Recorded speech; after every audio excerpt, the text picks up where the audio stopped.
Hi people, Moreno Ravenberg here again as always. I'm going to I'm going to deeply elaborate on a specific subsection of an article of mine.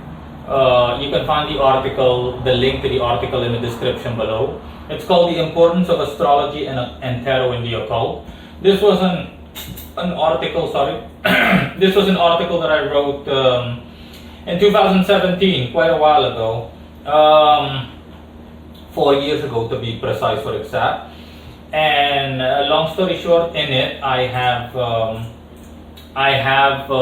a section or a subsection in which I list exceptional factors that divinations don't include. So when you as a magician or when you as an occultist pursue an objective, these are things that you need to keep in mind, specifically because these things can hinder or thwart or just see to failure in your magical goals or objectives.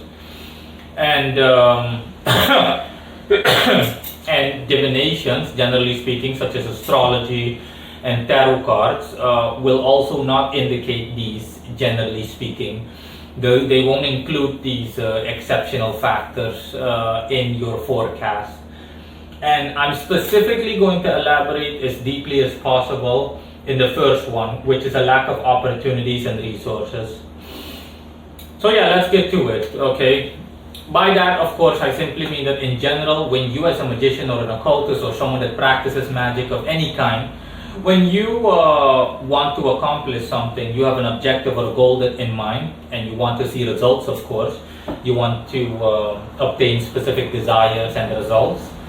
That in general, I've already stated plenty of times in the past that one of the main factors is that opportunities have to be present. Okay, things can't fall out of thin air, or things can't literally just manifest themselves out of thin air. Okay, as a base rule in magic. So if you want to accomplish something in terms of results, then the opportunity avenues have to be present that can be capitalized on and or be made use of. And with any objective in general, if you practice in magic in general, for example, me in my work, generally speaking, the energy that is set to the task, the energy that is set to the objective. So let's just say the way that I work by default, someone comes to me, a customer comes to me and tells me, hey, listen, I have something that I want to get done, can you help me out? Okay, what I do is I work with a spirit. It's either a spirit that I work with existingly, like one of my patrons, like my beloved Lord Samael, Lord Vice Lord Sandalphon, my beloved Vice Lord Sandalphon, or any of the other spirits I work with, Lord Burial, Mirapa, you name it. Okay, any of them, Belial, Aegean, or Aziel. If I don't work with an existing spirit, or if a customer asks for a spirit that isn't in my default lineup of spirits, so if it's not my patrons or any of the other spirits that belong to my team, by the way, you can check the end screen if you want to know what spirits I work with specifically and if you want to see their altars.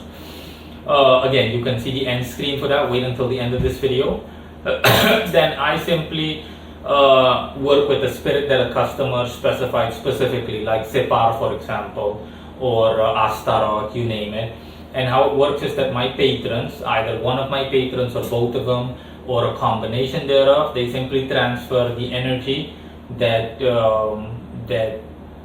I receive, hypothetically speaking, upon payment, or the energy that they receive, better said. So if a customer comes to me and tells me, hey, listen, I want Separ to make me more attractive sexually and romantically for women, if it's a man, for example, then how it works is that then a customer pays me, of course, and that payment is energy. The general rule is that the more you pay, the more energy is committed or devoted towards your objective, or that client's objective in this context. And my patron or patrons, whichever one or whatever the best option is, transfers the energy to Zepar, basically gives the energy to Zepar, as in, here you go, do your job, end the story. And Zepar simply does what he's supposed to do, and that's the end of that. Now, that energy that is devoted to your goal, okay, in my way of working, that energy will automatically open up avenues or create avenues or see to an existing avenue, which is generally the case. So in the example that I gave, okay, Zepar is going to devote energy to seeing to it that this customer will automatically be more attractive to women romantically as well as sexually. And he's going to utilize, okay, that energy that Zepar sent out is going to make use of every avenue that you can think of, thereby meaning that he's going to, for example, he's going to give the person the almost irresistible impulse to work out. For example, that guy that came to me, that male customer is overweight. That male customer is someone that is overweight. Zepar's energy is going to see to it that this customer is made as attractive as possible. Again, these are all avenues that lead to the desired result, which is getting more attention from women, getting more attention on the romantic as well as sexual front. So the energy is basically going to scan Zepar's energy, or Zepar is going to scan this person and say, okay, what's wrong with you? Why can't you get women? Okay, you're overweight for starters. You have a couple of bad habits. You're kind of a slob. You're kind of a pig, as in you don't clean up after yourself. All of the things that make this person unattractive to women in general. And Zepar's energy, Zepar is going to specifically devote energy, a specific set amount of energy that will see to this person accomplishing his objective. So that energy is going to see to it that this person loses weight, and thereby meaning that this energy is going to drive that person to work out to the point where that person loses excess weight and is nice and slim and fit, or has the amount of weight needed to get enough attention from women, as well as the fact that this person's negative habits will be curbed.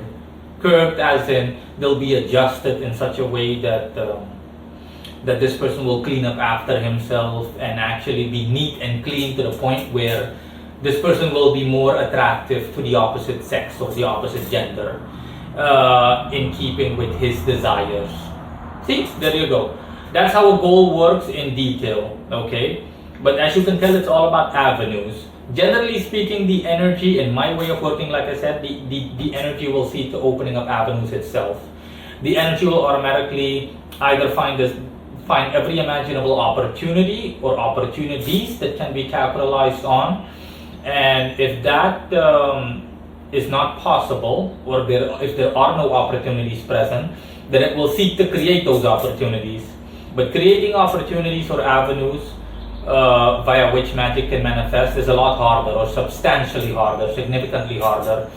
So you can imagine if that is the case, and if you carry out rituals, or you perform a ritual for a goal, and there were no opportunities that can be capitalized on, or let me phrase it differently.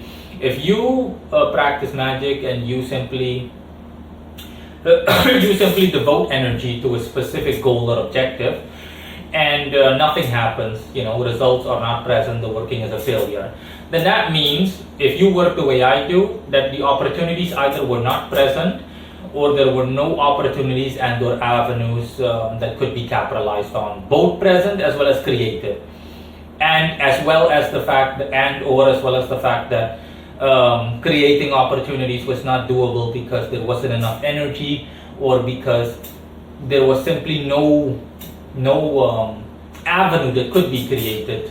Okay, there is nothing to work with there. That's my point. There's nothing to work with, nothing at all. Okay, regardless of how much energy you throw at that goal, it's not about power. Doesn't matter how much power you throw at it.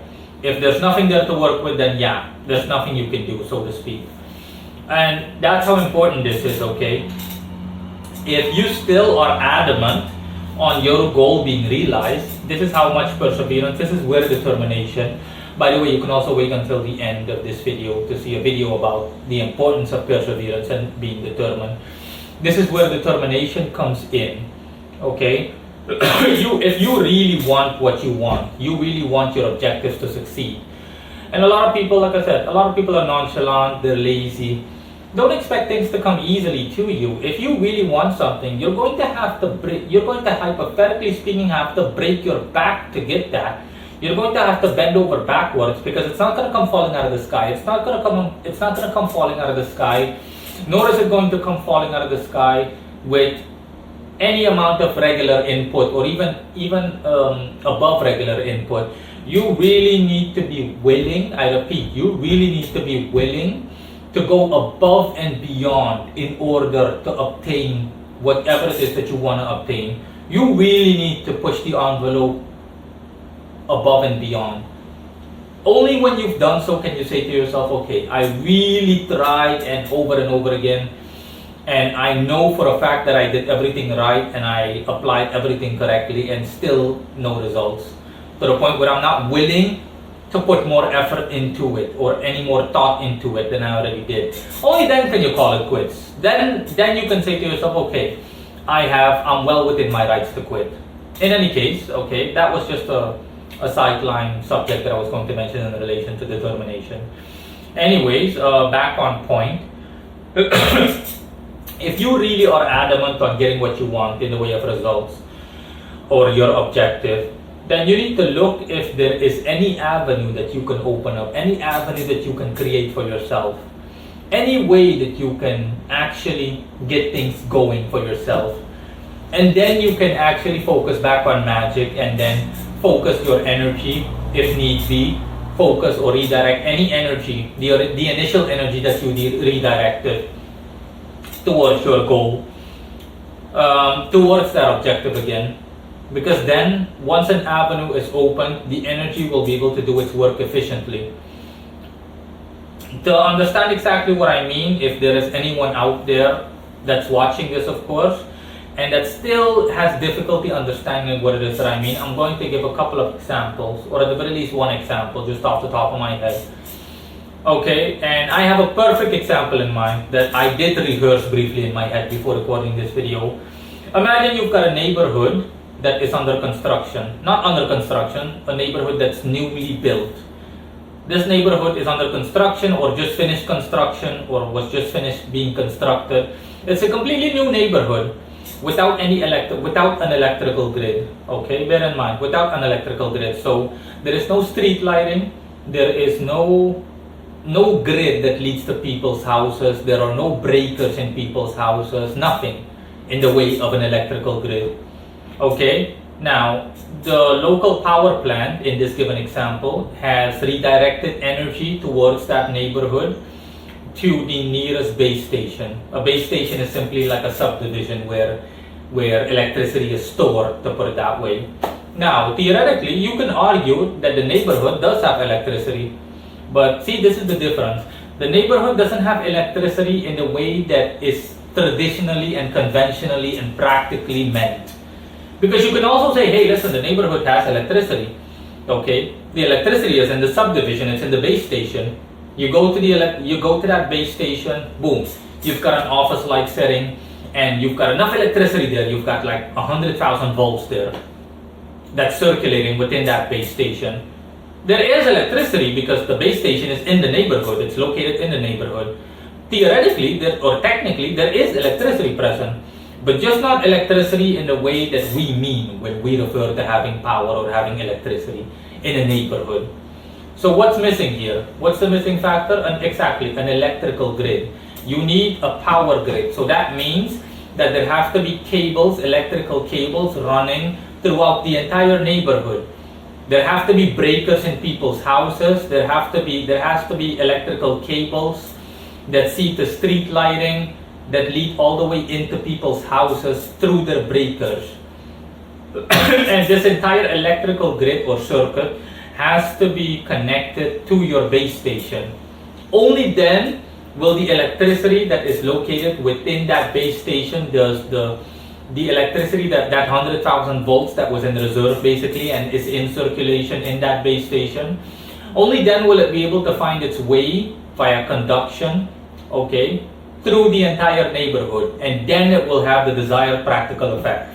Then you'll have street lighting, okay, at nighttime lights will light, okay, the lights will light up on the street. There's street lighting, as in there are electrical poles and masts on the street, and there are light bulbs and or related, there is lighting that via which the electricity can actually physically manifest in order to produce this desired result.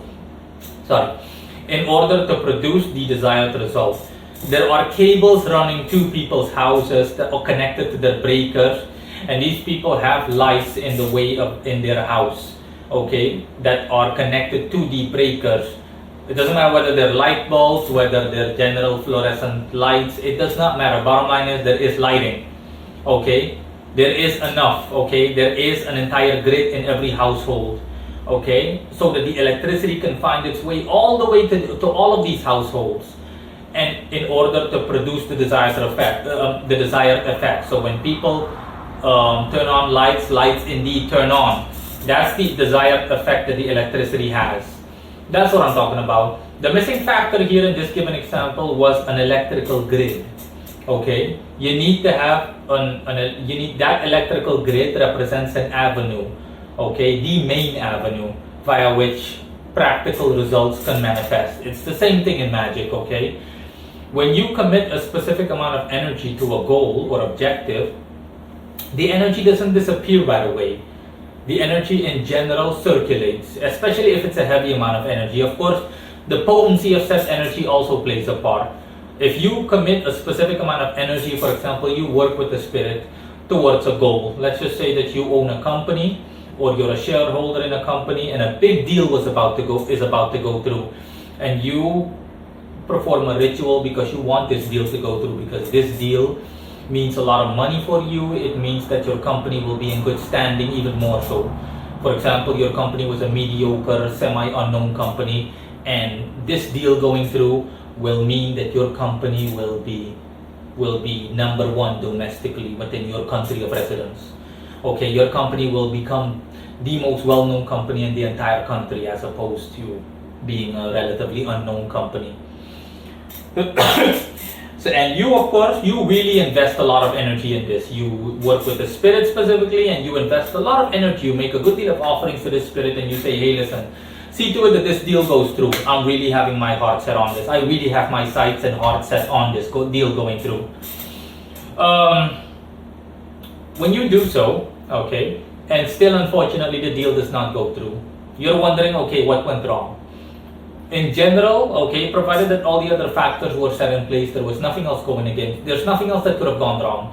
There was nothing else that went against you. Everything was put in place. Okay, this deal should have gone through. Okay, then that means that there was no opportunity, or there were no opportunities or avenues present. There was no way the energy could actually make it happen. If there was no existing one, then the energy is going to try to create within the span of time that you gave it. It's going to try to create an opportunity. It's going to try to create an avenue which is substantially or significantly harder, It is harder by default to create an avenue. The same way that if I, for example, want to walk across the street, and there is nothing but, my house is surrounded by nothing but woodland or jungle, then obviously I'm going to have to create my own walkway to actually walk across the street. And that's substantially harder compared to if there's already a road present that leads across the street. You know what I'm saying?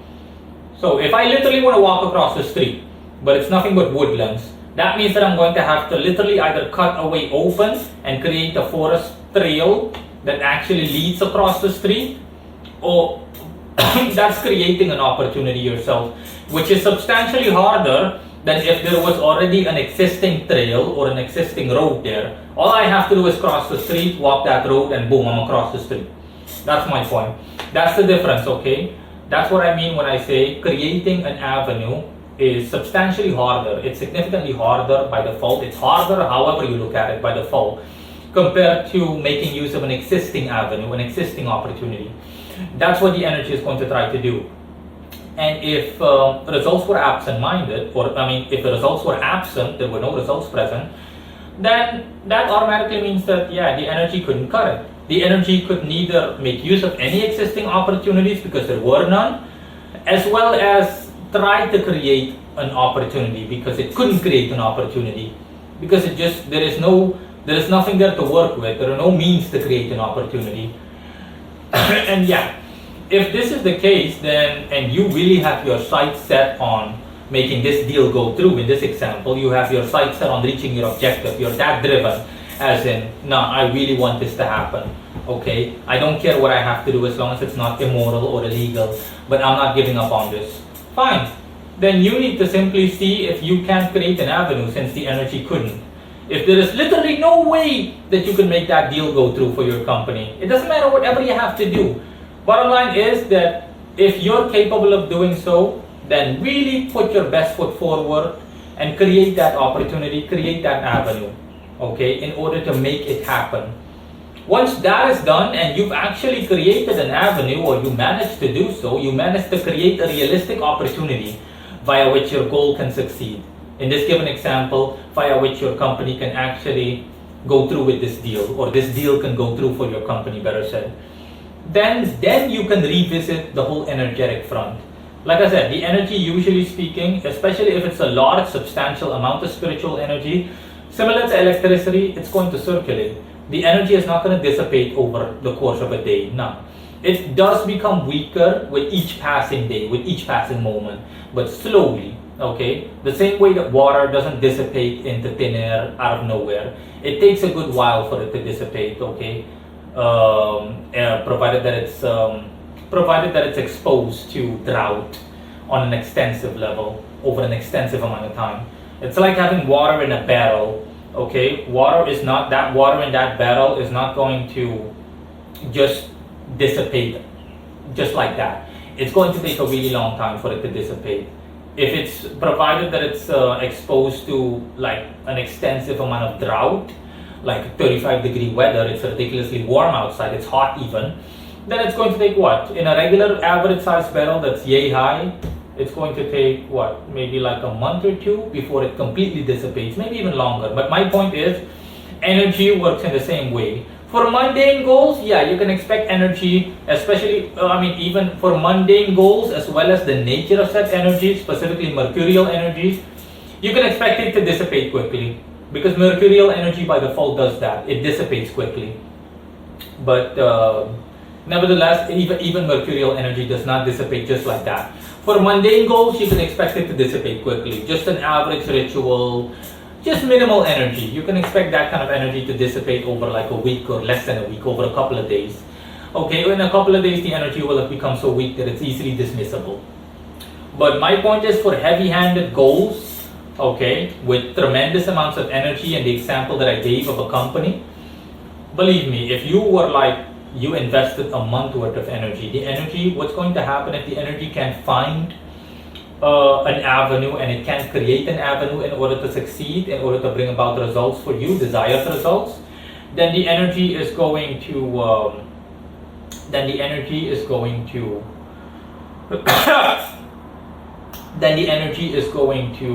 circulate, similar to electricity, similar to the earlier example that I gave. It's going to circulate. It's simply going to circulate. It's going to basically keep going round and round within the company, within the last example that I gave. It's going to keep going round and round and round and round until it dissipates slowly but surely. Let's just say a month's worth of energy is going to dissipate, roughly estimated, over the same amount of time, a month, roughly estimated. Could be a month and a half, okay? You need to gauge and measure it with your intuition.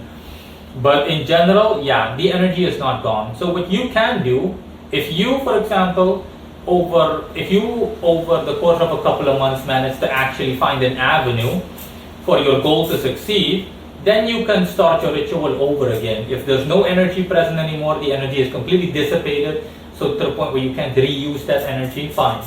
Then you simply need to, if you're willing to, of course, which you should be able to, since now there is an opportunity realistically for you to obtain your goal or achieve your goal and achieve your objective, then you simply need to perform your ritual again and invest all of that energy again into your objective. And this time, by all means and accounts, it should succeed. Because this time there is an avenue, there is an opportunity that can be capitalized on in order for you to accomplish your goal. So in my last given example, for the deal with your company to go through, and boom, it's success, you know. You've accomplished it, your company is number one in your country, respective country, as well as the fact that you expanded, you made a good deal of money more, it's all good. That's my point. And I'm going to close off by saying that if you that if, for example, you manage to find an avenue quicker, you manage to create an avenue quicker, or you manage to find something that the energy might have overlooked. Even spiritual energy is not perfect, of course.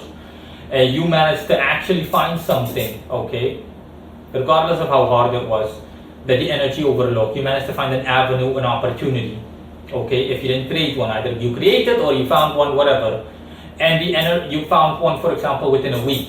So that means that the energy isn't completely gone yet, okay. The energy that was circulating, that I was referring to, a month's worth of energy, it has lost like 20% of its potency, but the other 80% is still there. Then you can simply redevote that 80% to that opportunity, to your goal. And since there is an opportunity present that can be capitalized on, the energy is going to be successful in general. Even if it's only for like 80%, the energy is going to be successful, and it should be successful by all means and accounts. Even if it's only partially successful, it should still be successful. The results should still be present. You can always add the other additional 20% to the old energy, if you will. But generally speaking, in relation to the circulating energy, you won't have to do so, because the second an avenue opens up, okay, you created that avenue or you managed to find an avenue, the energy will automatically work with your intent and accomplish that goal, okay. So you won't have to do anything. It's like a dam that's holding back a good amount of water. That water is going to keep circulating basically where it's at. When you take down that dam, or you create a hole, or you break a portion of that dam, you break off a portion of that dam, then automatically the water found an avenue. So it's automatically going to seep through, and it's going to go in whichever direction it's supposed to go, okay. That's my point. The energy will work in the same way. The energy is circulating. If you manage to find an avenue or create an avenue, the second that whatever remaining energy is left, okay, the second that that energy sees that, then it will automatically capitalize. It will automatically strike, and boom. That's what I'm referring to. So yeah, I hope everything was clear. And if there are any comments or anything like that, I'll get it in the comment section. Have a good one. Bye.